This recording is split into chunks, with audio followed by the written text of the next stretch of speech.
თბილისში საქართველო-ჩინეთის სავაჭრო ეკონომიკური თანამშრომლობის ერთობლივი კომისიის მე-9 სხდომა გაიმართა. მხარეებმა საქართველოსა და ჩინეთს შორის თავისუფალი ვაჭრობის გაღრმავების პერსპექტივებსა და საინვესტიციო ურთიერთობებზე იმსჯელეს. ხელი მოეწერა ქართული თაფლის ჩინეთის ბაზარზე შეტანის ნებართვას. უახლოეს თვეებში კი დასრულდება მოლაპარაკება ფრინველის ხორცის ჩინურ ბაზარზე გატანის თაობაზე.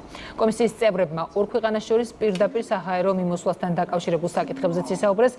განხილვის ერთ-ერთი თემა იყო ასევე შუა დერეფნის მნიშვნელობა და აქ საქართველოს როლი.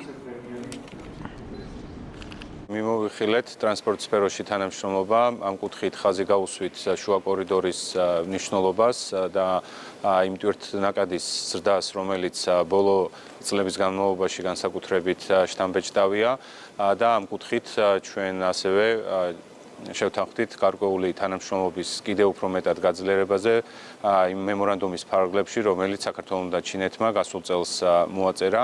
2023 წელს საქართველოს და ჩინეთმა გამოაცხადა სტრატეგიული თანამშრომლობა, მას შემდეგ მნიშვნელოვნად არის გაზრდილი თანამშრომლობა სხვადასხვა სფეროში და სხვადასხვა მიმართულებით, განსაკუთრებით სავაჭრო ეკონომიკური მიმართულებით, ტურიზმის მიმართულებით, ტრანსპორტის მიმართულებით.